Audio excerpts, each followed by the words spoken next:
and get started. Right. So, so yeah, if you want to go ahead and share your screen, we'll Can kind you? of do some quick introductions and then we'll jump on into it. I'll go ahead and start, Leslie, if that's all right. So I appreciate everybody joining us. My name is Dustin Nichols. I'm with Lakeside Insurance. I have partnered with Leslie with bluSpark HR Solutions. If you're new to us or haven't attended one of our webinars in the past, these are regular things that we at Lakeside like to do is partner with like-minded experts in their industries like Leslie, and just go through and point out some, really non-insurance type items for our clients and everybody else that's even not our clients. And so this is a big one, is the current HR legal updates for 2025 in Colorado. I'll point out that, our kind of motto here at Lakeside is, it's not impossible to be in compliance, but it is improbable. Colorado makes it very difficult to be in compliance with all the HR regulations. So, this is us just doing our part, helping out, getting you in the know with all the current updates, making sure your handbook's updated and everything's ready to go for 2025. So with that, I'll go ahead and kick it on over to Leslie to introduce herself and get us going. Hello, everybody. I'm Leslie Harris. Before I begin, Dustin, can you see my screen that says new and changing laws in Colorado? We cannot. It's still on the smaller side. All right, let me stop sharing and then hold on. Technical difficulties really quick. We'll get there.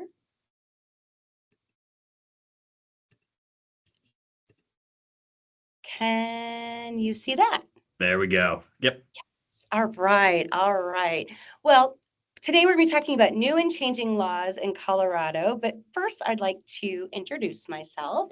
My name is Leslie Harris, and I'm a certified HR professional. I have over 2 decades of experience in the field in multiple different types of employers and industries. And I'm also the principal consultant at bluSpark HR Solutions. Today, we're going to be talking a little bit about some practical guidance on Colorado's labor legislation and the overwhelming changes, and we're here to make it a little bit more simpler. My partner, Kate Eckel, and I have a motto: you run your business and we'll handle your HR. We're dedicated to helping small and medium-sized businesses really thrive by tackling those complexities that HR always seems to bring on. So whether it's recruiting, we do employee benefits, employee relations, or that freak out on Friday afternoon when you have an employee issue that you should have dealt with on Monday, that's when we've got you covered as well.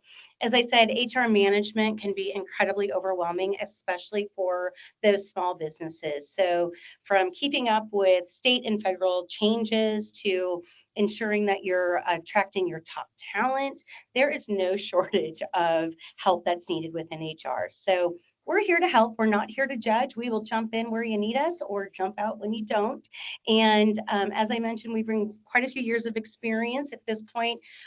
All of us HR professionals say we're going to write a book, but I really don't think that anybody would believe it. So one of those days we'll have to write it, but for now we're not.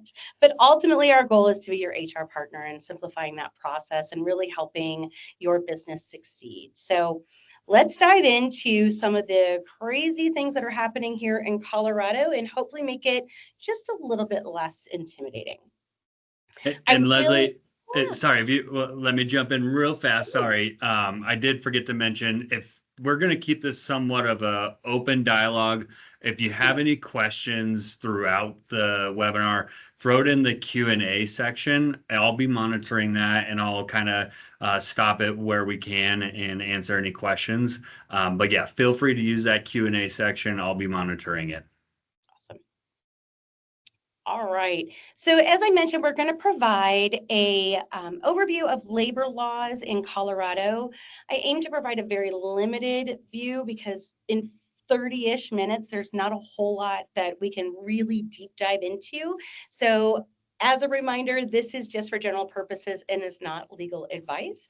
I will tell you, I recently attended the 2023-2024 update for Ogletree Deacon Law, and that's where a lot of this information also comes to. So it comes from, I also want to make sure that I stout them as a reference as well. But let's get started. Here's kind of that fun stuff. We're going to come off right out of the gate and talk about some of the fun, or actually not fun at all, Colorado harassment changes. We have introduced the POWER Act, which is Protecting Opportunities and Workers' Rights Act. This does essentially is a layover to the CADA Act, which is the Colorado Anti-Discrimination Act. And it really gives CADA much more legs and gives employers some pretty fine lines as to what and what is not expected within the workplace. So we're going to jump off with the POWER Act and some of those key changes that we're seeing within that. We have updated the harassment standard, and we're going to talk about harassment a little bit more in detail in the next slide, but we do have changes on that. In addition to what's changed in that POWER Act is that marital status is now protected, whereas before it was an unprotected status. So that is now part of our protected class in Colorado.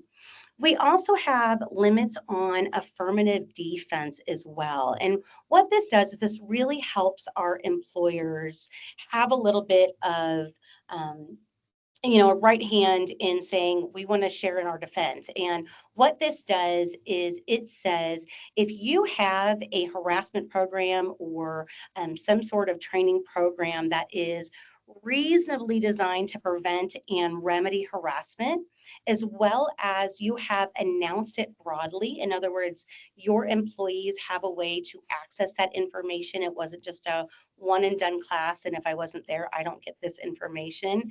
In addition, employees must have said that they had access to it, as well as they did not follow those protocols. That really helps the employer's defense in situations if they do end up with a harassment claim. In addition, the POWER Act has also changed some of those record keeping requirements where if you have had a claim, you need to hold on to those employee records for at least 5 years. Unlike the standard labor laws, which are typically 3 years, this is now 5 years if you have any type of claim of a harassment. And that helps, again, your defense and just making sure that you are keeping up with those record keeping requirements. A little bit more on this harassment piece and how it's changed. As we know, in the past, it's always included unwelcome physical or verbal conduct in communications. However, it is now expanded to not just what is your membership in a protected class, but if you have a perceived membership in a protected class. So for example, let's say that people are constantly calling me names or bullying me, saying that because I'm Hispanic, and they're constantly going and going and going at me about it. Well, I am not Hispanic. So prior to this, I did not have a stance because I was not in a protected class. Now, even though I'm not in a protected class, but I have been perceived as a protective class, I now have those rights. Same as if people thought I was super old and it turns out I'm not, over 40. I'm way over 40. But let's say that I'm not, and people kept, calling me old because they perceived me in that way.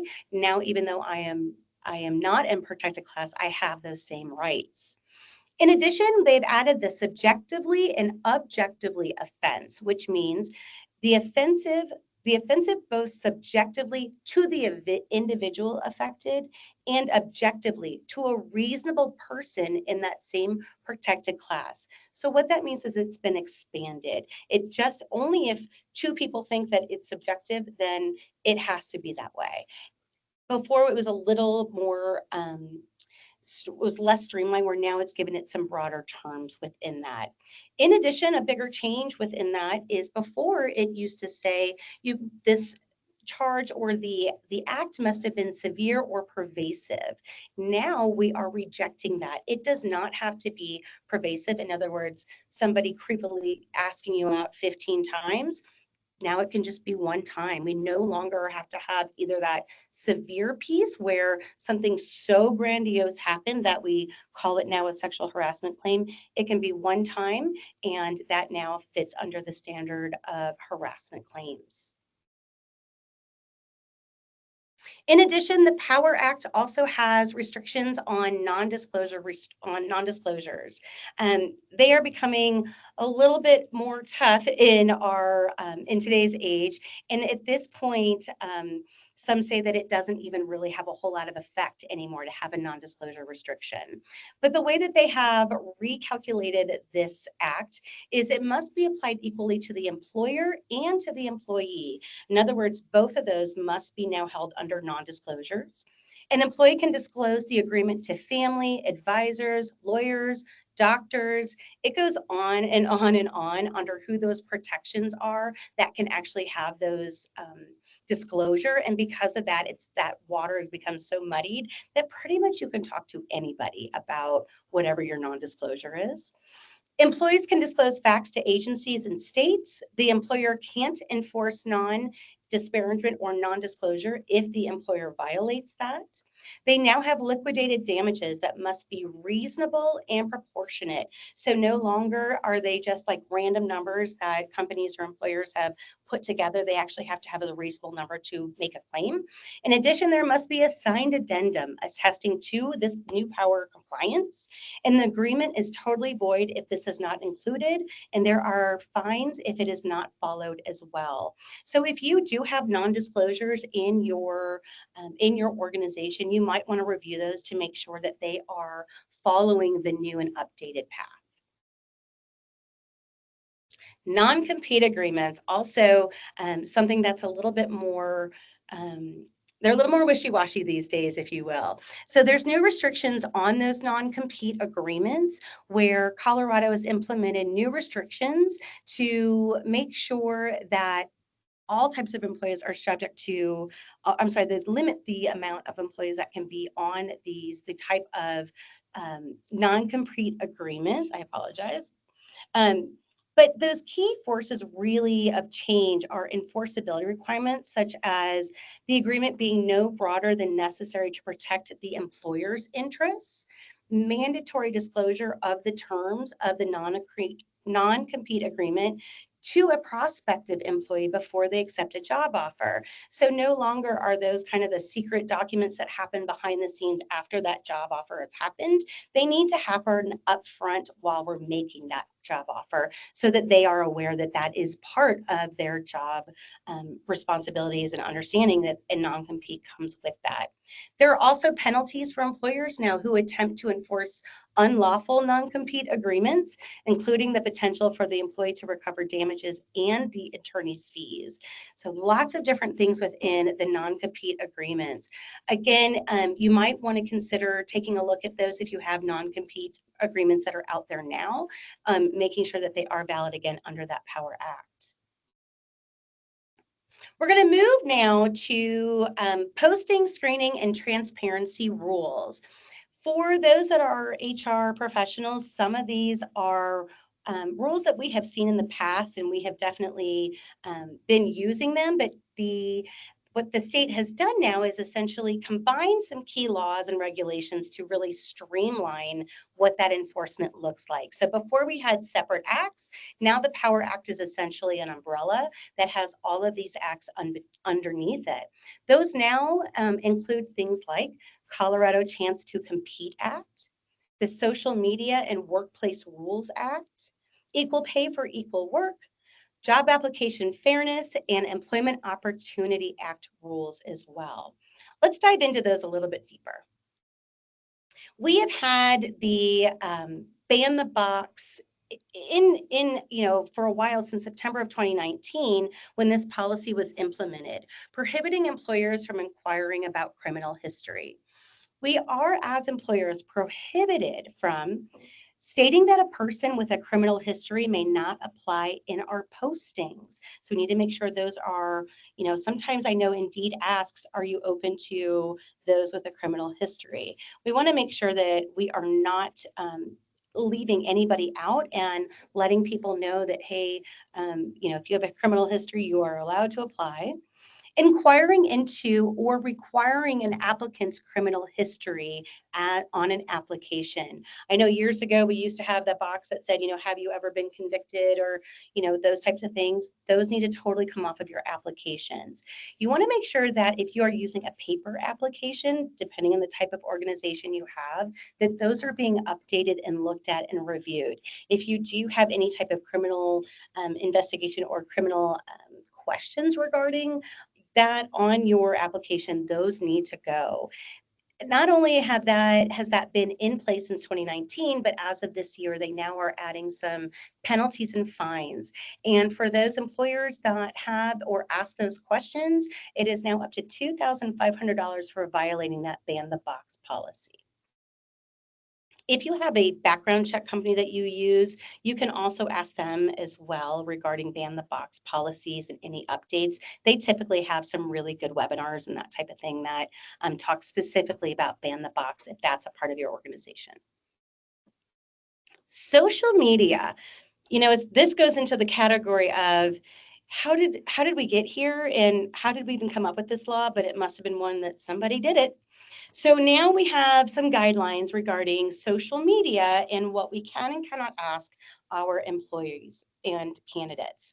Employers may access publicly available social media information. So if you are a Google person, go for it. Whatever you can find about your candidate or your employee that you can find online, you are more than welcome to that information. Now, if you're going to ask anybody, though, for their information that is for their personal accounts, you may not do that. We'll get to that in a second. We can also require disclosure of login credentials for access to our internal company systems. So we can ask logins for if we have a company Slack or we have a company Teams or whatever that might look like. We definitely can look into those that are part of our company organization property. We can also investigate to ensure compliance with financial laws or unauthorized downloading of proprietary information. So we can review your downloading logs. We can review, what are some information that we see that maybe has gone from one Google Drive to another Google Drive that is not within our organization. We have the right to look at those things. However, we may not refuse to hire, discharge, or penalize an employee or applicant for refusing to disclose social media information. In other words, we cannot ask our candidates or our employees for their social media login. I can't even imagine giving an employer or a hope potential employer my Facebook login, but like I said, it's one of those things where somebody was doing it, somebody was asked to do it, and now we're in a situation where we legally cannot ask. If we are asking and being super snoopy and someone's actually giving us that information, employers risk fines ranging from anywhere between $1,000 to $5,000 for repeat offenses. So again, whatever you can find online on your own, go for it. But do not ask anybody for anything that is a login to their personal information.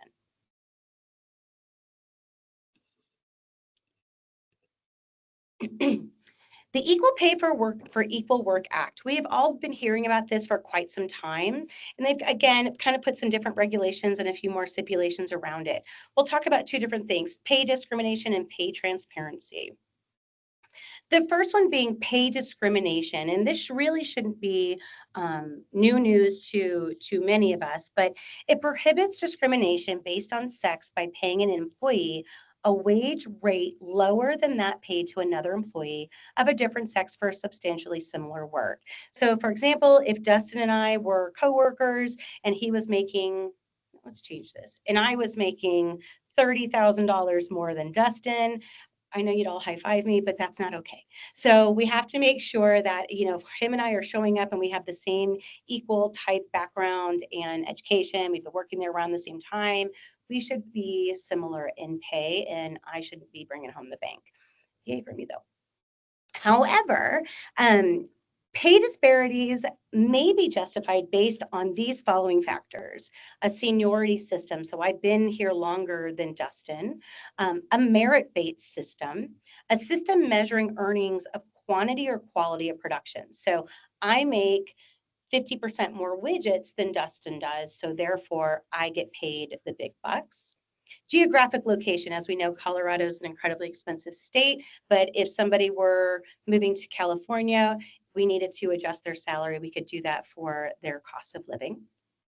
Education, training, or experience, and then as well as travel. If I have to travel to make my widgets and Dustin stays home, then that could also be a reason why I am justified to bring home the big bucks. Pay transparency. Question Yeah, for go you, ahead. Leslie, right there. Sorry. If you wouldn't mind going back, and it's kind of on both these slides, I guess, too. Mhm.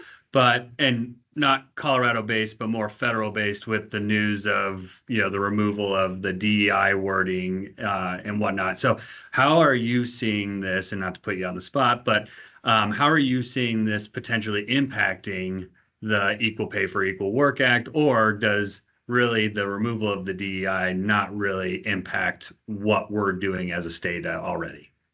I think when it comes to when we look at actual the pay piece, I don't think it's going to impact it because this is based solely on a merit system or what you bring to the table system, and it's gender based. Whereas the DEI piece is got so many more legs to it, where that is going to hit more not just gender but also race and disability and some other different pieces as well. So I think for this piece, it probably will go, my thought is it'll probably be somewhat unaffected. I think that DEI piece is going to, you'll see ripples in different areas of how that will definitely impact your employment and those types of pieces. But I don't think it's going to hit this pay discrimination piece a whole lot because while DEI does definitely include gender, I don't think that, I think this is more gender specific and has some measurable pieces as to how and why somebody might be paid differently. Got it. Appreciate it. Great question. All right, pay transparency. I'm sure all of you remember that day when they told recruiters, if you are like me, hey, you have to post all these different things in your job posting, especially the salaries. And we all kind of coughed a little bit and moved on. But they're changing some things with that and they're really updating it and giving us some more restrictions or some more guidelines within that as well. So every single job posting out there must include the following information: pay range of the position, descriptions of compensation and benefits. We've seen lots of different ways that companies have done this. It's okay to say to have a link on your site that says you can link to my website that tells all about the different things that I offer as far as 401k benefits, those types of things. Or you can kind of do it just in a statement on your job posting of we offer medical, dental, vision, life, those types of things, or comprehensive benefits, including 401k. Whatever benefits you have, those are probably going to be a plus for you. And so putting those into your postings should be a good thing and something that employees will or candidates will draw to, but we want to make sure that we are definitely listing those out. Also within this is application deadline. This one is a little bit less known, I think, in the talent management world, that we need to make sure that we're putting application deadlines on all of our postings here in Colorado. If you have positions that are evergreen positions, so those, for example, I'm always looking for salespeople, we're always looking for whatever that job might be that you always have open, a customer service rep, you can put on that posting, this position is an evergreen position and we are always accepting resumes and looking for good people. Otherwise, for all of your other positions that you do not have as evergreen positions, do need to have that application deadline. And then of course, instructions on how to apply, because we don't want to find that candidate and then we can't get to them. And then all employees must be notified in advance of all job opportunities. That doesn't necessarily mean you have to post every single one of your positions on Indeed, on LinkedIn. It means that you do, though, need to internally announce that you have positions open. And you can do that through your Slack channels. You can do that through emails. If you have an employee newsletter that, kind of keeps up all the time, maybe your employee intranet. But employees must be aware that you have job opportunities available and they have to know where to find those. Also, on this Post Act, the Equal Pay for Work Act, pay transparency exceptions. So as I said, you have to post every job except for these situations. When you have a career progression, so a regular or automatic movement within a role based on time in the position or other objective criteria, employers must inform all of their eligible employees, though, of requirements for that advancement. So if you are maybe a salesperson, you want to be a senior salesperson, I always say that during your review period, this is a great time to go over how do you get to that next step? How do I become a senior salesperson? So what are those requirements for advancement? Changes in compensation and benefits. What is the pay range for my new fancy senior senior role? And then is that a full-time or part-time position? And then what those updated duties that we'll be doing that you're already doing, but how will those be updated? What will that look like? In addition, the other exception is career development. So changes to compensation, benefits, full-time, part-time status, duties, or access to further advancement opportunities, so that development stage, these changes are made to reflect an employee's contributions or the work they are already performing. So what I've seen before is people will say, well, this is just a career progression. It's not a, it's not new. This is just how we progress it. And then you look at the role and it's a totally different role. That's not career progression. That's probably a new role that you need to actually post for all other employees to see. So you can see where it can get a little bit sticky. I know we've all probably been in these interesting situations where we have employees or situations that come up that say, oh, I met Joe and I hired Joe and Joe's starting tomorrow, and for a new role that we've never heard of. And on top of that, we've never posted the role. And that's where we need to make sure that your hiring managers are aware that they need to let you, your human resources, or whomever they are, know that these roles are open so that we're not just bringing people in and then bystepping a process that is potentially going to cause some deep fines now down the line. And then selection notice is also part of the Post Act. We must, as an organization, you must notify your employees within 30 days of the selected candidate's first day. So I think a lot of companies usually have the nice welcome, hey, we just hired Joe. Joe's starting. We can't wait to see him. Everyone tell him hi when you see him.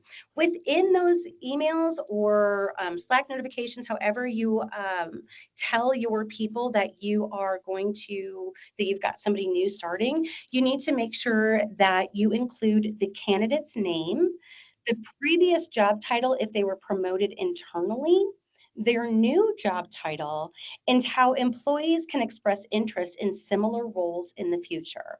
So again, this can be done through your company newsletter if it's done every month, because you have to announce it within 30 days of their start date. It can be done through your Slack channels, Teams, or an email out to your group, but we need to make sure that we are announcing every new employee that walks in the doors. And then the Job Application Fairness Act, which is also part of this post. Again, they took a bunch of acts and put them under one umbrella. Couple different things. So it forbids requesting or requiring an application process. I'm sorry. Forbids requesting or requiring in the application process information related to age. This is not new. We have taken the date of birth off quite some time ago. So that's a good thing. We cannot ask what their age is or their date of birth. However, we also now cannot ask their dates of attendance or graduation from their schools. While this has always kind of been in play, it is now a specific part of the act that we cannot on any type of application ask them when they graduated from University of college, whatever that looks like. Because again, we can probably all do the math and know that they graduated around in their early 20s and figure out how old they are. So nothing related to age. In that as well, while you are recruiting, when you're interviewing people, it's such an easy way to parlay a conversation of, oh, you went to CU Boulder. I also went to CU Boulder. Did you have this professor? You also can't, they're saying that if you ask those professors, that can also give out dates. So we have to be really careful in what we're asking when we're getting into what we would consider to be normal conversation with our candidates. We really have to make sure that we are not putting anything or any bounds to it as to what might give away age. I know it's a tough one. Proof attendance. Okay, so if we know that somebody graduated from University of College or College of University or whatever it is, and we need to see their degree because we need to see what that looks like, and we still can ask for proof of attendance, and we can still get those transcripts. However, we must let our employee or our candidates know in advance that they are allowed to remove the age or date of birth and the graduation dates off of that transcript. So they don't have to do it by any means, but we have to let them know that they have the option to send us transcripts that have that age and those dates removed. They must verify, if you must verify age requirements, it has to be for a bona fide reason to do it. In other words, maybe they're a bartender and they must be 21 to serve, those types of things. Otherwise, we don't want to know how old they are. It's better if you don't know. Penalties now, that's new, that they used to be, they kind of gave you the stink eye. Now they're actually going to ask you to cough up some money. First thing you'll do is you'll get a nasty gram, an initial compliance order, and then they'll start fining you up to $2,500 for everybody that tells you that they graduated from CU Boulder in 2006. So better if you just don't know. Now, people ask me all the time, well, what happens if they tell me? Well, if they tell you unsolicited, that's totally fine. But if we're asking, that's not okay.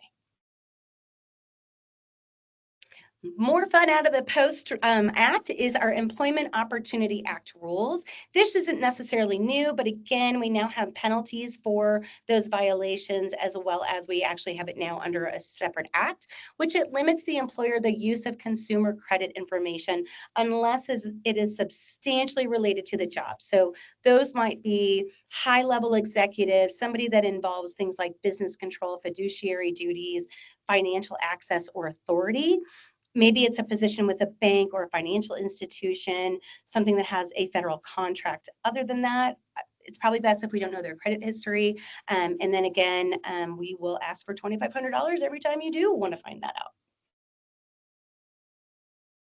So enforcement and penalties. So I think a lot of this goes back to the posting piece of like actually posting job positions, but what are kind of those action triggers? What would trigger somebody to enforce these pieces? How are they going to find out essentially? Well, kind of two different ways. The first one is complaints. So think about if you have an employee or a former employee who maybe didn't go out on the best terms, happens to be looking through Indeed, sees your job application and notices you don't have a job application end date. They already don't like you, so they have nothing better to do than to call somebody up and let them know that that's an issue. So instances where somebody, typically an employee, formally reports a potential violation or an actual violation. And then also the notice to just demonstrate compliance. So that's if the state has a force that is actually out there auditing and mandating in situations where the regulatory agency asks an employer to prove that they're following the rules, often preemptively or without a complaint. So again, somebody's been looking out on their own. They're just kind of out there looking. Before, we were all just kind of posting, and if we put a salary, great. If we didn't, nobody really said anything. Well, that's changed. We now have penalties for that. Fines ranging from $500 to $10,000 per violation, depending on the severity and frequency of the infraction. That's a pretty hefty fine just to not have, an application deadline or, something on your postings that isn't quite valid. So make sure you're reviewing those and taking a look at them and that they're following all those laws. All right, we're going to move off of posting. Posting is, I think they've closed their books on that one. Finally, we'll move on to paid family and medical leave. This is not new. This has been around. Hopefully, if you own a business, you are already working within your portal and have registered. But if not, you'll need to do that to make sure that you are doing that, because eligible employees will be eligible for paid family and medical leave starting in 2024. I'm sure many of you have already had interactions with the state regarding those notifications and getting those. Employees are eligible to leave between 12 to 16 weeks, depending on what their situation is. And that wage replacement goes up to $1,100 per week, up to 90%.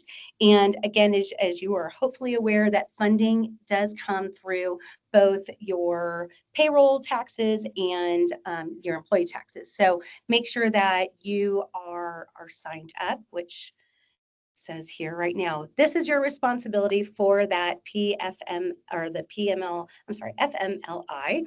And so for this, you need to register, make sure that you've gone on to the family site and make sure that you're signing up for a premium collection. More than likely, you're also getting notes saying that you need to benefit or you need to validate your employee count and pay those quarterly taxes. If you haven't, then you haven't gotten any of those notices, then you probably haven't registered, and I'm going to say probably a good idea to do that. One thing that's really newish or maybe isn't as well known is, as the employer, you want to make sure that you've got a good policy that ensures proper notice and coordination with your other benefits. So people that might be out on FMLA, maybe they're out on a different leave status, but I think for most of us, it's that paid leave status, right? If they have paid time off or sick time, you as an employer need to decide if you will allow your employees to use their paid time off to essentially make them whole or paid at 100% through part of the Family Act, and then if they want to use their paid time off or sick leave to make up for that difference in that time. As an employer, we cannot force our employees to use that time to make yourself 100% whole. I think as an employer, you probably prefer that they do, but again, the employees have the choice. But we also want to make sure that they are aware of what their rights are. And so that's where your handbook or you should have family posters on your wall. If you don't, let me know. Happy to help you with those so that we are able to make sure that you are being compliant within that, and that the family leave is being used in conjunction or not used, and your employees are aware of how they can use their paid time off or sick time with that. And then in addition, we may not retaliate on anybody who is using leave, is looking to use leave. This is an anti-retaliation piece as well, that they are welcome to use that, and that is their right. Yeah, let me jump in real quick there, Yeah, Leslie, if you don't mind. So Please. before I jump in and give my spiel too, the retaliation piece, huge. Obviously, in the HR side, business owner side, there's probably nothing more frustrating, especially in a small business atmosphere, than losing, specifically a key employee or any employee for a duration of time. It's really hard not to, come off as annoyed or bothered and whatnot. So, I would say that's a real tough one to make sure that you have a handle on with that retaliation, because it's so easy for an employee to feel like they're being attacked for using this. So just make sure that you're working through that before those conversations happen, because that piece is tough. I will say this Family Act, I do have a product for on our side. So if you have more than 10 employees, you are eligible to get off of the state plan and get a private plan for. We've seen this very beneficial in some white collar industries, some blue collar industries as well. But if you want to take a look at it, happy to get you quotes. I will say that, as Leslie mentioned, the rate right now for the state is 0.9. We are anticipating that going up in 2026. I don't have the figures in front of me, but the amount of claims that have been submitted over the last now, I guess 13 months are astronomical, and there's no way that 0.9 is staying where it's at. I think later on this year, maybe midway through the year, we'll have some estimations on where that rate hopefully we'll look at, or at least arrange. But it's definitely time, if you haven't already and you have 10 or more employees, to look at a private plan option, because it definitely can be beneficial for you as the owner, HR, but also as a benefit to your employees too. Yeah. Great point. Great point. Especially about that harassment piece. It's so hard because it is, especially if you're an employer that's got 12 people, one person that's gone, especially for 12 weeks, that's a real interruption to your business. However, we have to look at it as we want to take care of our employees and make sure that they're healthy and they're getting what they need. So, yeah, if you have questions about it, it's going to be really interesting to see how this goes. We're seeing a lot of states now, which is pretty typical for Colorado. We're seeing a lot of states now come up behind and are mandating a family and medical leave as well. So I think we're kind of just at this forefront, and we'll be seeing a lot of changes as other states also are now coming into that. Speaking of being a forefront, marijuana use. Always a question that I get, we're in Colorado, what do we do? Well, Colorado, yes, we have legalized medicinal and recreational marijuana. If you're not aware of that by now, then welcome to Colorado. But it does not regulate any testing methods for employers. Employers can implement their own rules and restrictions on marijuana use. State laws do not guarantee workplace protections as marijuana remains illegal under federal law. But what you need to do is make sure that you are maintaining a safe and productive workplace for you. So yes, Colorado says marijuana is legal, and let's say I take a drug test and I test for marijuana, but it's legal, you say, but it's still illegal considered under federal law. So as an employer in Colorado, I still have the right to not move forward. I also have the right to say, I'm not testing for marijuana. I really only care about these drugs. And so therefore I don't have to test and I don't have to know. So that's kind of the in and out of marijuana law in as far as employment goes. We'll see how this goes. In the next 5 years, we could all be having a very different conversation, especially as more states are welcoming it, and things are going to change, and we'll probably see some court laws on it as well. Salary thresholds. For those of us that pay attention to HR laws and employment laws, the salary threshold has been a mess. There was at one point where they wanted to up it, and that got ruled out. And so as of today, where we stand for 2025, the federal threshold for a salaried employee is $35,568. As you are aware, Colorado is special and we have our own salary thresholds. So in 2023, we started off at 50,000. 2024, we went to 55,000. As we stand now, we're at 56,485. So what that means is you cannot have a salaried employee that makes less than $485,000. If they make less, you have a couple different things to do. First thing you need to do is look at that job description and determine, are they actually an exempt or non-exempt role, and possibly change that job description. Or your other option is to make sure that all of your salaried employees are at a minimum of 56,485. This year we saw a lower jump than we saw the year before, which is, I think, welcome news to many employers, because going from 50 to 55 was kind of a big jump. But make sure that you're looking at your payroll records, and that we're looking at anyone who is salaried needs to be at a minimum of 56,485. Couple things around wage transparency laws as well. Employers cannot discharge, discipline, or discriminate against employees for discussing their wages. I know that is a big sore spot with some employers, that I don't want them telling them what they're making, and they were happy until they knew what they were making. And I want to put it in there though that they can't tell anybody what they're making, or I want to fire them because they told so and so what they were making. We are all allowed to discuss openly and freely what we make with each other. An employer cannot stop you from that. In addition, while you are interviewing people, we cannot ask them what they are currently making or what their past wage history is. We cannot have that on an application saying, what are you currently making? What have you made in the past? We cannot ask anybody what their actual compensation level was. Now, when we're interviewing, typical ways that kind of are gone around it because we do need to ask about compensation, and we do want to make sure that we are, on the same page when we're interviewing folks. Is we can ask, so tell me what we're looking for in compensation. What are you looking to make for this role? Now, what is good and helpful in this is in your job postings, you should have a reasonable range of what that applicant should be aware of what they're making. If you have a range that's absolutely ridiculous, like 56,000 to 385,000, that's a little bit more of a tougher range to hope that that applicant can fall within. I think all of us probably do. So that's what makes it a little bit harder within that. But we cannot ask, what were you making in your job? What are you making now?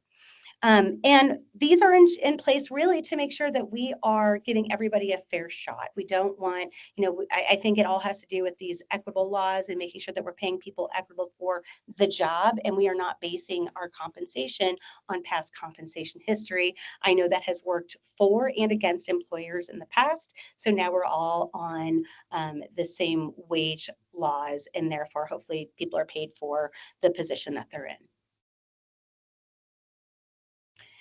Also in this lawful offsite conduct, the laws have stated that essentially that we can't really fire you for whatever you're doing offsite, right? They're prohibited from discharging an employee for lawful off-duty actions during non-working hours. Again, they have to be lawful.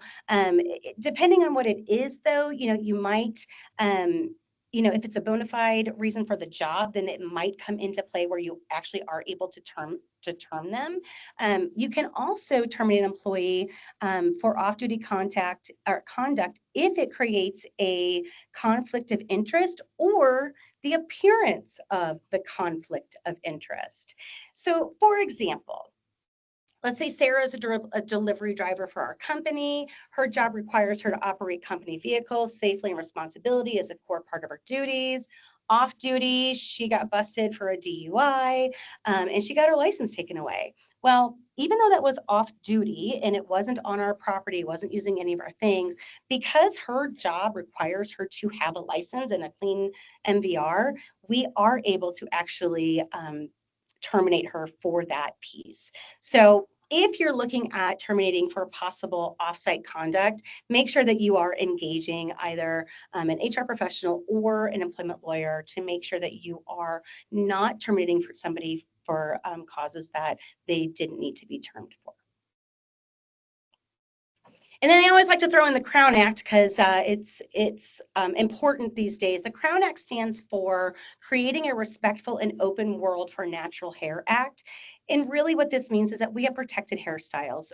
We cannot tell people to straighten their hair, take out dreadlocks, take out their braids, whatever that might be. You may show up with whatever hairstyle makes sense for you, as long as it's within the cultural or racial, if it falls within your cultural or racial identity. We want to make sure that, we are enforcing, I think grooming policies are okay as long as they are not saying that you have to wear your hair in a certain way. I think as far as, if you're in construction, for example, and you have a beard that's down to your feet, and that's a religious beard, that's okay. But what we are going to ask you is that you put it up properly so that you don't have any type of workplace injuries. Those are fine. So what you'll want to do again, it's going to come back to your handbook. Make sure that you're reviewing and updating your grooming and appearance policies and making sure that they are not focusing on styles, if you will, but they are focusing more on professionalism and not that specific appearance piece. So this is a lot, right? There's a lot going on. And this is, again, just a tip of that iceberg of things that are going on within HR right now. So your best practice is to really stay updated on Colorado labor laws, which could be a full-time job. I know it is for me. Making sure that you are having a comprehensive audits, you're reviewing your handbooks, you're reviewing your policies. Have you looked at your posters in your break rooms in a while? Are they from 2014? If so, we need to update those. Providing ongoing training. So as I mentioned within that harassment piece, the best employer defense that you have is that you've trained and you also have ways for your employees to report those incidents. So making sure that you are providing that training for harassment or core values or management 101, so your managers know what to do in these situations. Making sure that you have establishing clear policies and procedures. As Dustin said, your handbook is your best friend. And so make sure that that is going to be updated and it's got everything in it to hit what you need for your employee base. Maintaining those accurate records. If I've said it once, I've said it a million times, document, document, document, and then document on your documentation, making sure that you have those records for any type of incidents or your employee, just your employee lifeline, and that whole time that they've been with you. And then always consult with the experts. These are we've got some gray areas out there right now. So making sure that you consult with experts such as bluSpark HR Solutions, an employment lawyer, whoever that might be, but making sure that you're not trying to do this all on your own, because HR can be a large piece for your daily business, and you probably want to go back to doing what you do best. So I will open it now for any questions and comments. Yeah, feel free to shoot those into the Q&A while we're waiting on those, I should say. I would like to point out my side of the house. Really, it's, as you can see, one, it's really tough, right? There's a lot of moving parts, a lot of things that Colorado is requiring. There's a lot of gray area, which is also scary. You could be that A+ student and have all of this set up the right way, and yet you still get a disgruntled employee and says, no, you didn't do something the right way, or whatever it may be, even though you did. Well, hey, guess what? Now you're going to court and you need defense. So that's where I come in as well. Let's get you an employment practices liability policy in place.